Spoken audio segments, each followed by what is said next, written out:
diambang antara hidup dan mati, saat tubuh tak lagi berdaya dan jiwa terombang-ambing di batas kesadaran. Banyak orang menyaksikan sesuatu yang tak bisa dijelaskan oleh logika. Mereka melihat cahaya, mendengar lantunan ayat, dan merasakan kedamaian yang tak pernah mereka temui sebelumnya. Ketika akhirnya mata mereka terbuka kembali dari koma panjang, dunia sudah tidak sama lagi. Keyakinan mereka runtuh dan hati mereka mantap memilih Islam sebagai jalan hidup. Inilah kisah dramatis orang-orang yang menemukan hidayah justru di titik terendah kehidupan mereka. Ada saat di mana manusia benar-benar tak berdaya. Di saat tubuh terbaring kaku, di ruang perawatan yang sunyi, hanya mesin dan kabel yang menjaga kehidupan tetap bertahan. Saat itu, waktu seakan terhenti antara hidup dan mati. Banyak orang mengira koma hanyalah tidur panjang tanpa kesadaran. Namun kenyataannya, di balik mata yang tertutup, jiwa mereka berkelana. Ada yang merasakan kegelapan, ada pula yang justru menemukan cahaya yang tak bisa dijelaskan dengan kata-kata. Dan inilah momen yang terjadi. Sesuatu yang mengubah hidup mereka untuk selamanya. Ketika akhirnya mata terbuka, ketika nafas kembali berembus, mereka tak lagi sama. Keyakinan lama goyah dan mereka memilih Islam sebagai jalan hidup yang baru. Apa yang mereka lihat? Apa yang mereka rasakan di dunia antara hidup dan mati itu? Dan bagaimana mungkin pengalaman singkat di alam koma bisa menuntun mereka pada hidayah terbesar dalam hidup, yaitu menjadi seorang muslim? Dan inilah kisah-kisah nyata yang mengguncang hati, penuh air mata dan penuh keajaiban. Kisah mereka yang menemukan Allah justru ketika hampir meninggalkan dunia. Bersiaplah, karena cerita ini mungkin akan mengubah cara kita memandang kehidupan dan kematian. Kisah pertama, dunia dikejutkan oleh kisah mantan pendeta Olaf Anderson yang masuk Islam setelah 20 tahun koma. Mantan pendeta yang akhirnya masuk Islam ini berasal dari Norwegia yang dikenal sebagai sosok yang konservatif. Setelah 20 tahun koma akibat terjadi kecelakaan, Olaf Anderson yang juga mantan pendeta terbangun dan menyatakan bahwa dirinya mau memeluk Islam.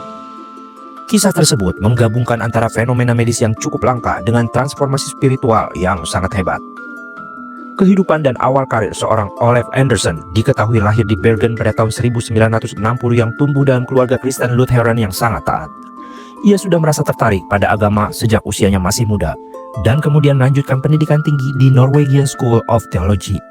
Setelah berhasil lulus, lalu ia memulai karirnya sebagai pendeta dan dikenal karena khutbah yang dibawakannya selalu menyentuh serta pandangannya yang konservatif. Ia sering mengkritik sinkretisme agama serta menyatakan penolakannya terhadap ajaran agama Islam. Di balik citranya yang tegas, Anderson menyimpan rasa ragu terhadap beberapa aspek yang ada di ajaran Kristen. Pada tahun 2005 silam, rupanya Anderson mengalami kecelakaan lalu lintas yang mengakibatkan dirinya cedera otak parah dan terjadi koma vegetatif. Para dokter dan juga para ahli medis menyatakan bahwa peluang untuk pulih diprediksi akan sangat kecil. Olaf Anderson dirawat di ruang ICU agar kondisinya dapat terpantau secara intensif. Selama di ruang ICU, Anderson dipasang alat bantu nafas untuk menjaga laju pernafasannya. Anderson juga dipasangkan selang makan dan infus sebagai jalan untuk memasukkan nutrisi dan obat-obatan. Selain itu juga, dokter memasang monitor denyut jantung dan kateter urin.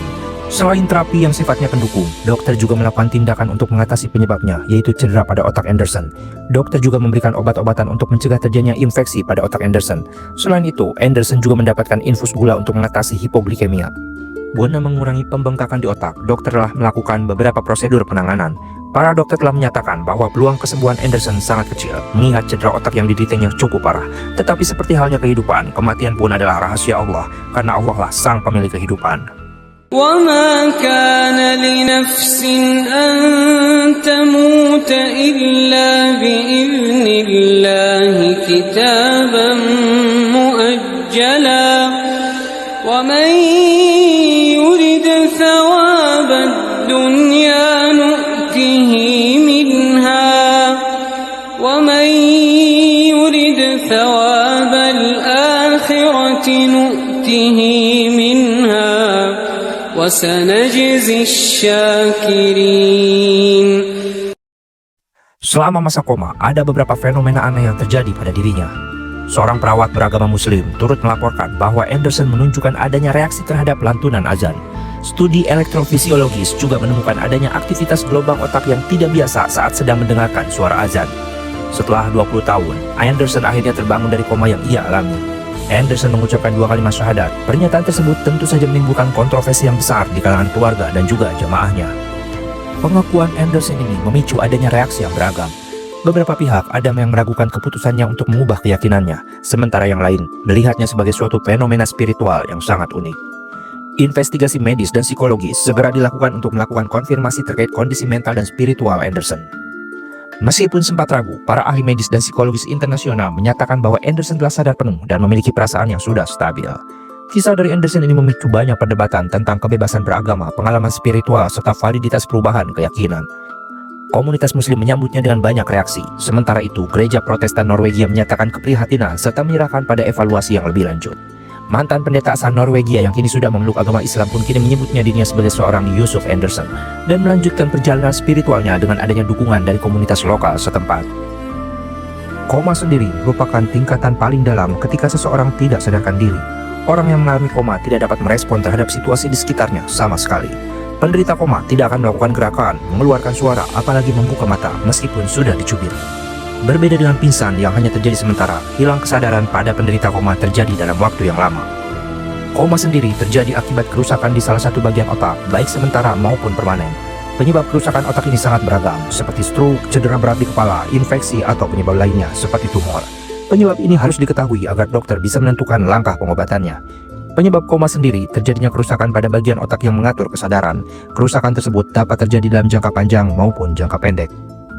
Hidup ini sesungguhnya rapuh. Kita bisa kehilangan segalanya hanya dalam sekejap. Kesehatan, kesadaran, bahkan nyawa. Namun justru di titik paling gelap, Allah seringkali menyalakan cahaya hidayahnya. Dan begitulah setelah melewati koma panjang, ia terlahir kembali. Olaf Anderson, seorang mantan pendeta yang menyatakan memeluk Islam setelah terbaring koma selama 20 tahun. Anderson menyatakan bahwa ia seperti terlahir kembali, bukan hanya sebagai manusia yang diselamatkan dari kematian, tetapi juga sebagai jiwa yang diselamatkan dari kebingungan. Keputusan untuk memeluk Islam bukanlah akhir dari perjalanan, melainkan awal dari kehidupan yang baru. Kehidupan yang penuh syukur, penuh makna, dan penuh penghambaan hanya kepada Allah, Tuhan yang Maha Esa. Dan mungkin kisah ini menjadi pengingat bagi kita semua, bahwa hidayah bisa datang kapan saja, pada siapa saja, bahkan di saat-saat di mana kita tidak lagi berdaya. Karena Allah lah yang Maha membolak-balikan hati manusia, dan memberi kehidupan bukan hanya bagi raga, tapi juga bagi jiwa. Innaka la tahdi man ahbabta walakinna Allah yahdi man yasha wa huwa a'lamu bil muhtadin. Kisah inspiratif kedua tentang seseorang yang menyatakan memeluk Islam setelah terbangun dari kondisi komanya ini berasal dari Indonesia, yaitu seorang pendeta di Pulau Jawa yang telah mengabdikan dirinya selama 43 tahun sebagai pendeta bernama Eduardo Vicenzo Maria Gomez. Hidayah dari Allah memang bisa datang kapanpun dan kepada siapapun. Hal ini juga dialami oleh seorang pendeta senior yang memutuskan untuk mualaf atau masuk Islam. Pendeta Katolik asal negara Spanyol yang bertugas di Indonesia tersebut mendapatkan hidayah masuk Islam usai terbangun dari koma panjang selama 17 bulan lamanya. Padahal pria berusia 87 tahun tersebut bernama Eduardo Vicenzo Maria Gomez ini telah menjadi misionaris selama 43 tahun dan ditugaskan menyebarkan ajaran Injil di Pulau Jawa. Eduardo dikenal baik dan dihormati oleh pengikutnya. Bahkan karena puluhan tahun tinggal di Pulau Jawa ini membuat dirinya mampu menguasai bahasa Jawa dengan berbagai dialek. Begitulah jika Allah Subhanahu wa Ta'ala menghendaki hidayah pada seseorang, tak ada satupun yang bisa menghalanginya. Kisah ini seolah mirip dengan kisah sahabat Hindun radhiyallahu anhu di zaman Rasulullah SAW, di mana Hindun yang sangat membenci terhadap Islam sampai-sampai memakan hati salah seorang paman Nabi. Namun bagaimanapun dia berusaha menghindar dan menjauh dari Islam. Kalau hidayah Allah ditakdirkan kepadanya, maka tak ada yang bisa menahannya, hingga akhirnya sahabat pun memeluk Islam. Sama halnya yang terjadi pada pendeta Eduardo Vicenzo ini, seolah membuat orang tidak percaya, apalagi para jamaah pengikut gerejanya. Karena 43 tahun sebagai penyebar agama Katolik bukanlah waktu yang singkat. Para pengikutnya terkejut, tetapi akhirnya banyak di antara mereka yang malah mengikuti jejaknya hijrah ke Islam. Cerita pendeta masuk Islam pada usia ke-87 tahun ini bermula ketika dia ikut membantu memperbaiki atap gereja bersama para jamaahnya. Dari ketinggian gedung lantai 2, pendeta Vicenzo yang ternyata mengidap penyakit jantung itu terjatuh. Kemudian dia dibawa ke rumah sakit dan mengalami koma selama 17 bulan. Bagi sebagian orang, koma hanyalah tidur panjang yang menakutkan, sebuah fase di mana tubuh tidak lagi merespon dan waktu seakan berhenti. Namun bagi dirinya, koma justru menjadi perjalanan batin yang membuka jalan menuju kebenaran. Ia terbaling selama berbulan-bulan di antara hidup dan mati. Dokter sudah hampir menyerah, keluarganya pun pasrah. Namun di balik kesunyian itu, ia mulai merasakan sesuatu yang sulit dijelaskan. Sebuah suara, sebuah cahaya, dan sebuah ketenangan yang belum pernah ia rasakan sepanjang hidupnya. Setelah 17 bulan bergelut dengan koma yang dia alami, Allah akhirnya memberikan kesempatan hidup untuk kedua kalinya untuk seorang pendeta Eduardo. Akhirnya sang pendeta pun terbangun dari komanya setelah dia mengalami koma hampir 17 bulan. Dia bercerita pada saat dia mengalami koma, ada suara yang menurutnya itu adalah suara Tuhan yang sedang berbicara kepadanya. Eduardo juga ditunjukkan gerbang emas seolah itu adalah keindahan surga. Saya tidak memahami apa-apa sebelumnya tentang Islam. Saya belum pernah baca Al-Quran. Tetapi ada suara yang berbicara kepada saya dan meminta saya untuk mengikutinya ke surga. Ada cahaya yang bersinar melalui seluruh diri saya. Gerbang emas muncul di hadapan saya. Setelah bertahan hidup selama 17 bulan dalam kondisi koma di rumah sakit, beliau akhirnya sembuh. Pengikutnya kaget, banyak masyarakat yang terkejut. Pendeta Eduardo Vincenzo berhasil keluar dari masa kritisnya itu. Dokter yang merawatnya pun, Jim Won Mei, menceritakan tulang orang tua mantan pendeta yang berusia 80 tahun itu sangat kuat dan di luar dugaan para medis. Ini tulang terkuat untuk orang yang berusia 80 tahun. Saya baru pertama kali melihat kejadian seperti ini. Seharusnya tulang Eduardo sudah hancur berkeping-keping. Saat itu sang pendeta dirawat di Rumah Sakit Metropolitan Medical Center Jakarta Selatan dan ditangani oleh seorang dokter bernama Jim Won Mei. Secara gamblang, sang pendeta pun menceritakan tentang perjalanan spiritualnya pada saat dia koma. Tubuh itu diam, tak bergerak, nafasnya lemah, hanya ditopang oleh mesin yang setia bekerja. Dari luar, ia tampak seperti tertidur panjang. Koma, begitu kata dokter. Namun siapa sangka, di balik kesunyian itu, jiwanya tengah menempuh sebuah perjalanan yang tak pernah ia bayangkan sebelumnya. Ia mendapati dirinya berada di sebuah ruang hampa, gelap, sunyi, dan seolah tak ada ujungnya. Di saat rasa takut mulai menguasai, tiba-tiba terdengar suara lembut. Suara yang dalam, penuh kasih sayang, namun juga penuh kewibawaan. Ia mengikuti suara itu. Setiap langkah membuat hatinya semakin ringan, seakan semua beban hidupnya dicabut perlahan. Hingga akhirnya, di hadapannya muncul sebuah pemandangan yang tak mampu dijelaskan oleh kata-kata. Sebuah gerbang besar yang menjulang tinggi terbuat dari emas yang berkilau. Di baliknya terlihat taman hijau, sungai yang mengalir jernih, dan cahaya lembut yang menenangkan jiwa. Indah dan terlalu indah untuk digambarkan. Suara itu kembali berbisik. Tapi kini, di hadapan gerbang emas itu, ia merasakan panggilan yang begitu kuat. Panggilan untuk kembali, untuk berserah diri kepada Sang Pencipta. Sekejap kemudian, ia terbangun. Matanya terbuka menatap langit-langit rumah sakit dengan air mata yang terus mengalir.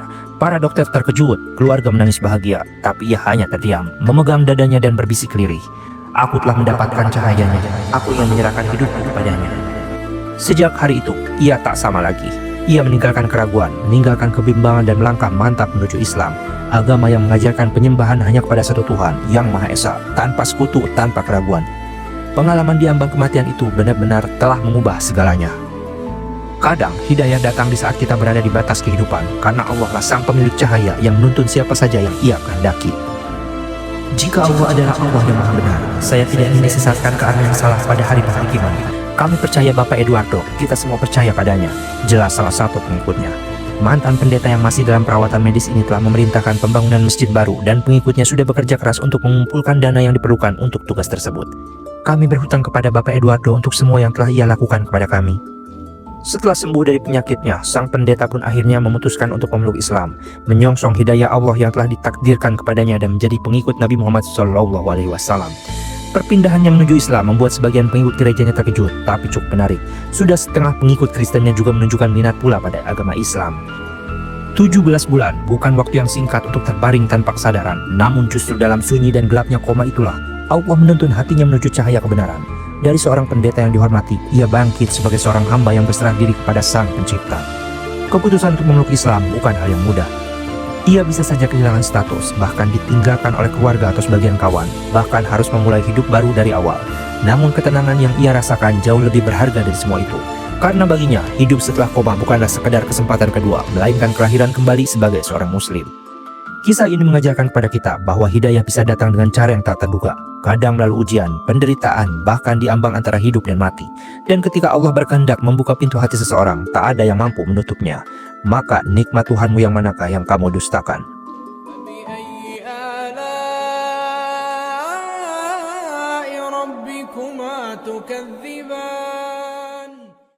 Inilah perjalanan luar biasa seorang mantan pendeta yang menemukan kedamaian sejati dalam Islam setelah terbangun dari koma panjangnya. Hidayah adalah anugerah, mintalah dan Allah lah yang akan menuntunnya.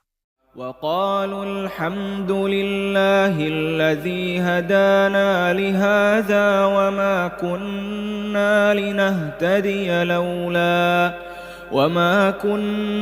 لنهتدي لولا أن هدانا الله وقالوا الحمد لله الذي هدانا لهذا وما كنا لنهتدي لولا أن هدانا الله لقد جاءت رسل ربنا بالحق ونودوا أن تلكم الجنة أورثتموها بما كنتم تعملون. Kisah lain tentang pendeta yang memutuskan untuk mualaf setelah bangun dari komanya adalah David Reynolds. Seorang pendeta Kristen Amerika berusia 50 tahun mengalami koma, tapi ada yang tidak biasa dari hasil pertemuan tersebut sehingga membuatnya memutuskan untuk masuk Islam. David Reynolds telah mengabdikan separuh hidupnya menjadi seorang pendeta, di mana sudah hampir 2 dekade gereja First Hope berkapasitas 200 orang menjadi jemaat setianya serta pengikutnya. Sejak usia 27 tahun, David telah menjadi pendeta. Bagi banyak orang di kotanya, David bukan hanya dikenal sebagai pemimpin spiritual, tapi juga David dikenal sebagai seorang yang jujur, berani bicara, serta karismatik. Selain itu, dia juga tak pernah setengah hati dalam keyakinannya dan memberikan pelayanan untuk jemaatnya, yang sudah menjadi bagian penting dalam hidupnya. Setiap minggu, ia tidak pernah terlewatkan untuk memberikan khotbah yang berisikan doa panjang serta pengharapan. Tapi di balik wibawa dan keyakinannya yang keras, David sebenarnya menyimpan hal besar yang tidak pernah diungkapkan kepada publik, yaitu rasa kesepian dalam perjuangannya.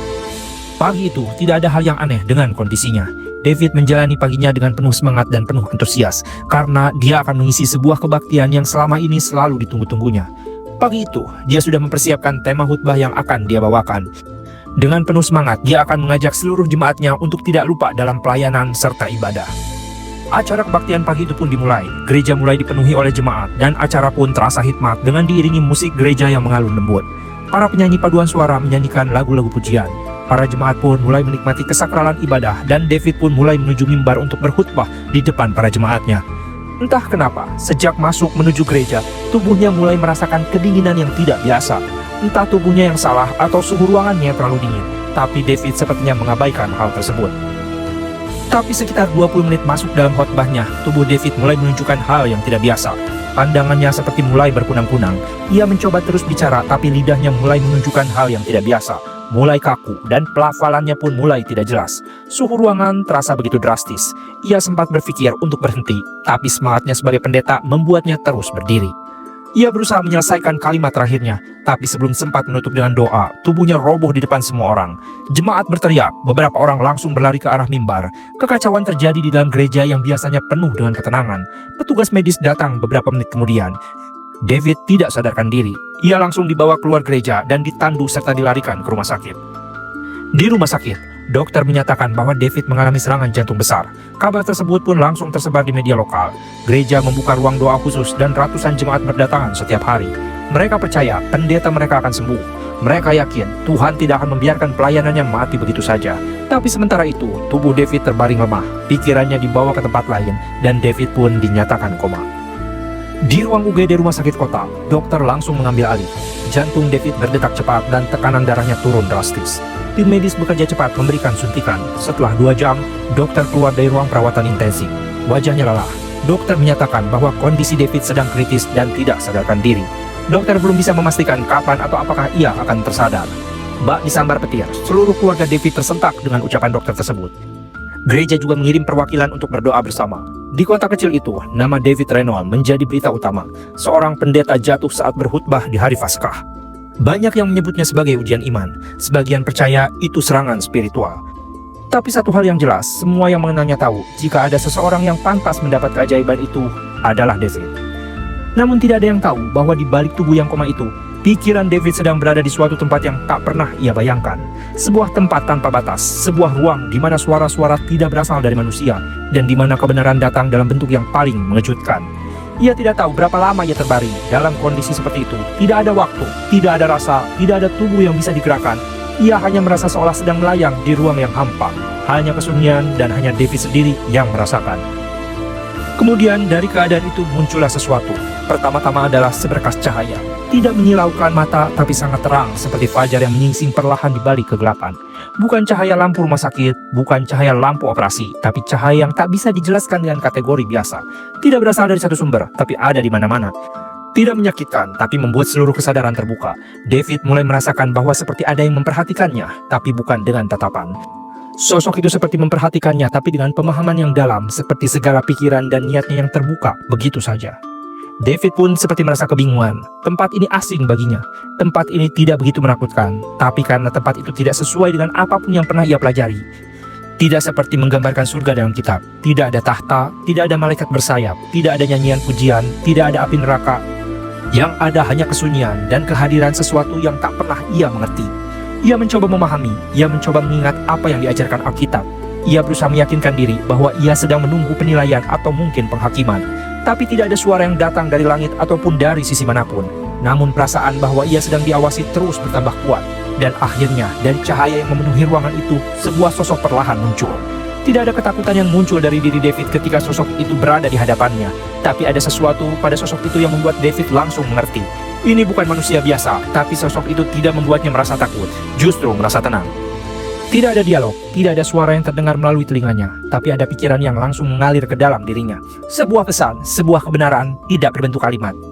Tapi ia bisa merasakannya dengan jelas. Selama hidup, ia merasa dirinya berada di jalan yang benar. Ia menjadi pendeta karena panggilan. Ia mengajar, membimbing, dan memperingatkan. Entah kenapa, setelah melihat sosok itu, ada seperti keraguan yang muncul dalam dirinya tentang keyakinan yang selama ini diyakininya. Di ruang itu, semuanya seolah-olah terasa goyah. Semua yang ia yakini selama puluhan tahun mendadak seperti potongan teka-teki yang tidak pas. Ia tidak merasa disalahkan, tapi ia merasa bahwa ada sesuatu yang belum benar. Dan perasaan itu tidak datang dalam dirinya, tapi dari sosok yang kini hadir berdiri diam di hadapannya. David mencoba melawan perasaan itu. Ia merasa harus mempertahankan imannya, tapi semakin dia mencoba berdiri, semakin ia sadar bahwa tempat ini tidak bisa dibohongi dengan argumen. Tidak ada ruang bagi dogma, tidak ada tempat untuk debat, hanya ada kebenaran yang diam, tapi sangat kuat. Seketika di hadapannya muncul sebuah gambaran dalam pikirannya. Bukan mimpi, bukan halusinasi, tapi sesuatu yang ia rasakan seperti memori yang bukan miliknya. David melihat orang-orang yang sedang bersujud dengan khusyuk, mendengar nama Tuhan disebut, tapi bukan dengan nyanyian, tapi dengan seruan yang dalam dan tulus.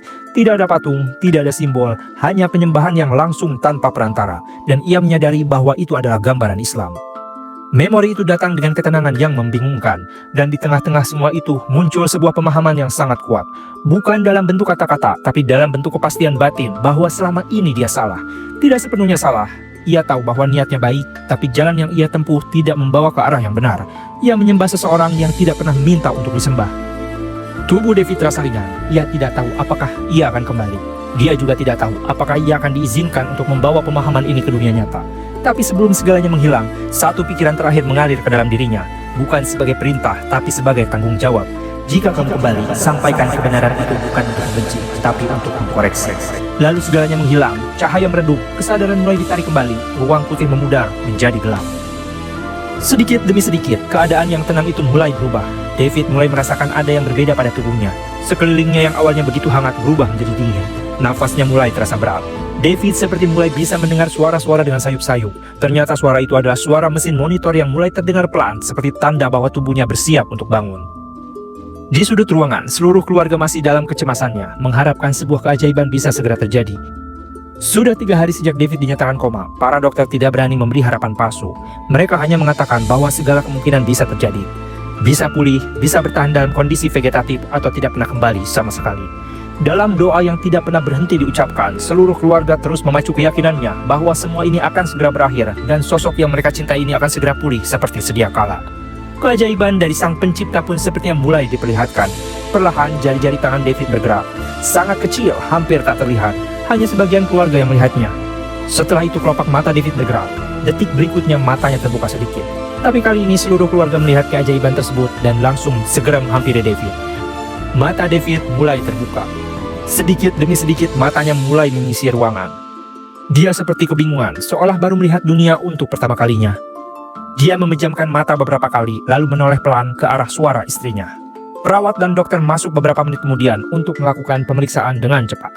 David tidak bisa banyak bicara, tapi matanya menunjukkan kesadaran penuh yang mengikuti arahan dengan lemah. Wajah David masih lemah tak berdaya. Tidak ada senyum hangat khasnya, hanya sorot mata penuh tanda tanya dan ketegangan. Hari-hari berikutnya berjalan perlahan. David dipindahkan ke ruang rawat biasa. Fisiknya lemah tapi membaik. Namun yang membuat semua orang bingung adalah sikapnya yang berubah. Ia menjadi pendiam, tidak ingin dikunjungi siapapun kecuali keluarga inti. Ia sering menatap kosong keluar jendela. Tidak tertawa saat diajak bercanda, dan tidak mengeluh tapi juga tidak menunjukkan semangat. Keluarga pun mulai merasa heran atas perubahan sikap David.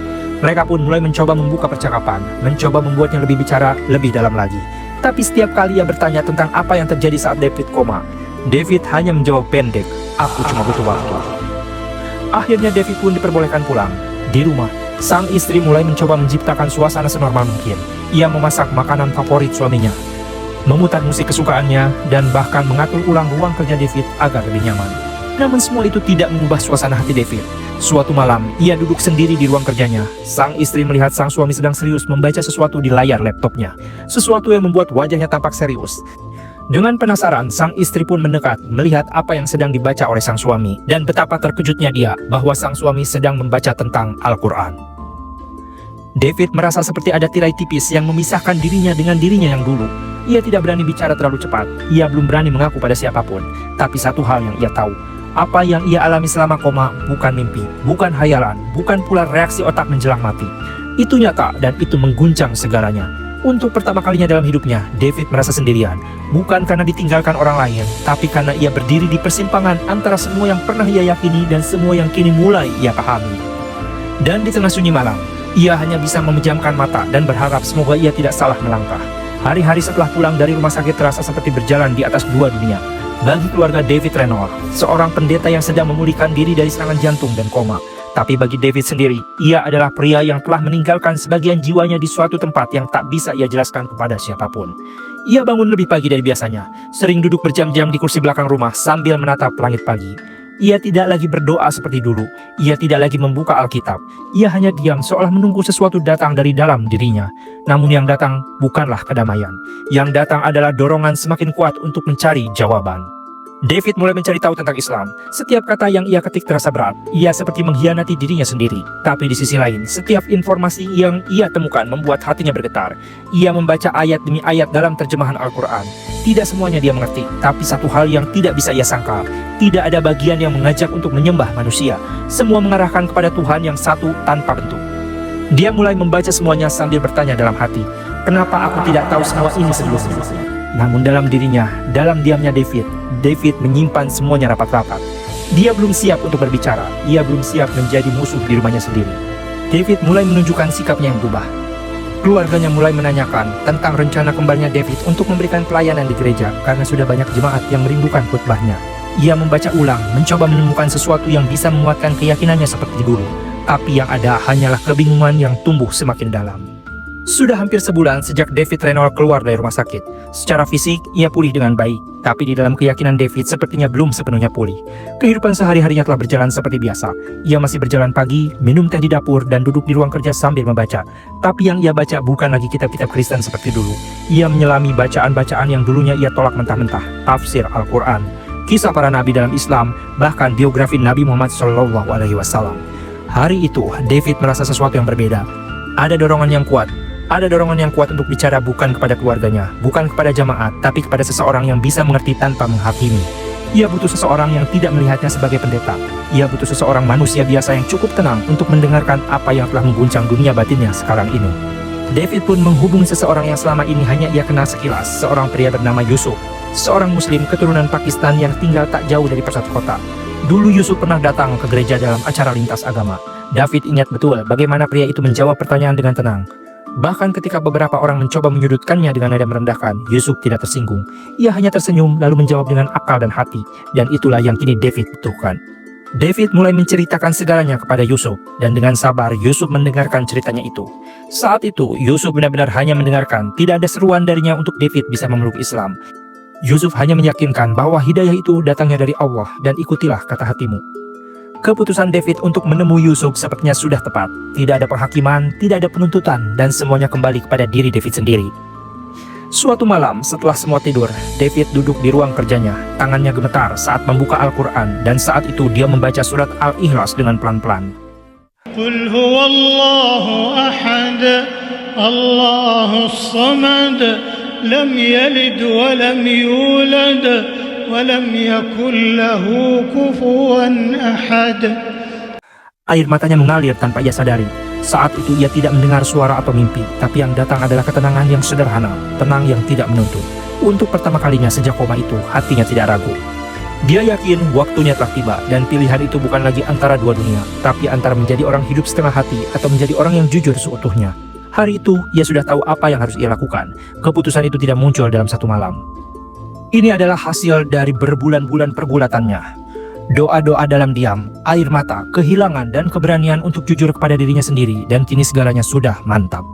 Ia mengendarai mobil, melewati jalan yang biasa ia lalui untuk menuju gereja, jalur yang sangat familiar baginya. Tapi pagi ini ia membelok ke arah berbeda, ke tempat yang selama ini hanya ia tahu selewat cerita. Masjid kecil di pinggiran kota tempat Yusuf biasa beribadah. Masjid itu tidak besar, hanya bangunan sederhana bercat putih dengan papan kayu kecil dan bertuliskan Islamic Community Center. Tak ada kemewahan, tak ada menara tinggi. Tapi dari kejauhan, bangunan itu memancarkan ketenangan yang selama ini sulit ditemukan David. David mulai memarkirkan mobilnya, duduk sejenak lalu menarik nafas panjang sebelum keluar. Yusuf sudah menunggunya di depan pintu, seolah ia tahu bahwa David akan datang hari ini. Ia menyambutnya tanpa kata-kata, hanya dengan senyuman dan pelukan hangat. "Kau siap?" tanya Yusuf pelan. David mengangguk, matanya berkaca-kaca. Saya siap.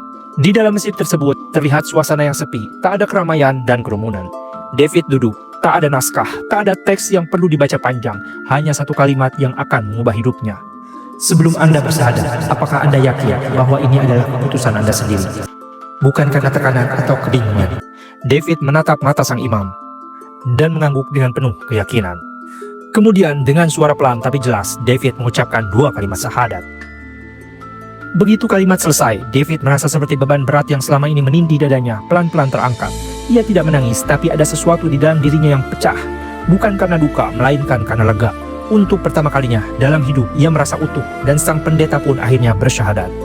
Demikianlah kisah orang-orang pilihan Allah yang memutuskan untuk bersyahadat setelah mengalami kejadian hebat dalam hidupnya, yaitu keadaan antara hidup dan mati. Berada dalam kondisi terendah dalam hidupnya, orang-orang ini justru mendapatkan hidayah dari Allah untuk memeluk Islam. Jika kisah ini dirasa bermanfaat, jangan lupa untuk like, komen, dan subscribe channel ini.